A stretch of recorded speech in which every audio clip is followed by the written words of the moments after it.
In the heart of Central Asia lies a country with a rich history and a controversial past when it comes to corn production.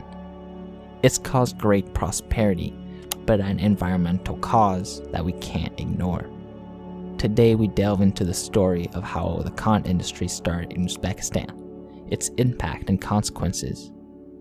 And I'll make sure you subscribe, and let's get right into it. Now you see, the roots of the corn industry in Uzbekistan can be traced back to the Soviet era.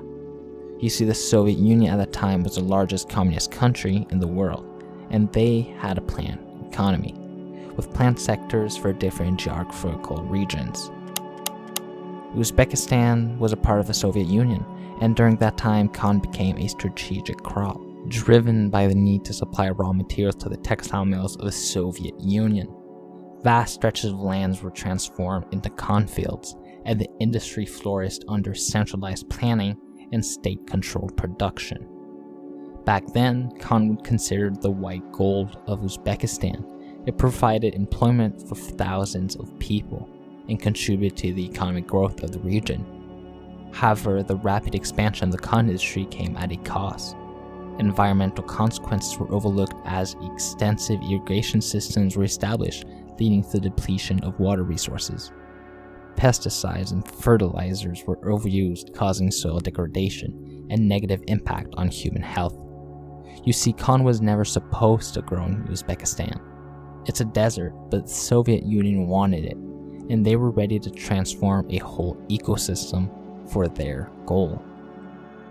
You see, the corn industry has caused severe ecological damage in Uzbekistan.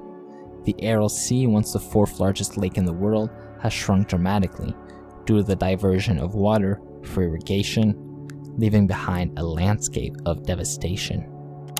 The Aral Sea region was once a fertile oasis supporting vibrant communities and a flourishing ecosystem.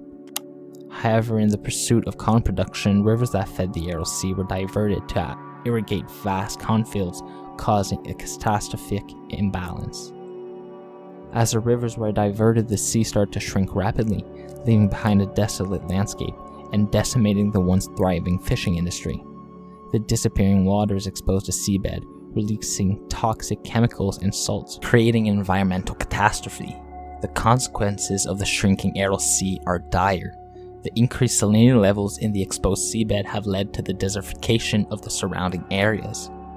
The dry and salty dust, contaminated with pesticides and chemicals, is now carried by winds, impacting the health of local communities all around.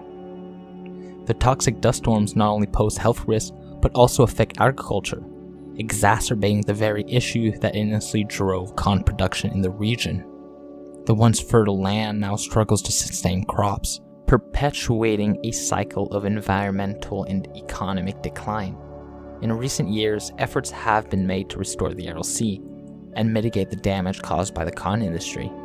The construction of dams and irrigation systems aims to revive the sea and bring back life to the region. However, the road to recovery remains challenging. You see, Uzbekistan to this day is the sixth largest corn producer in the world, producing over 1 million tons annually. And unless that changes, not much is going to change.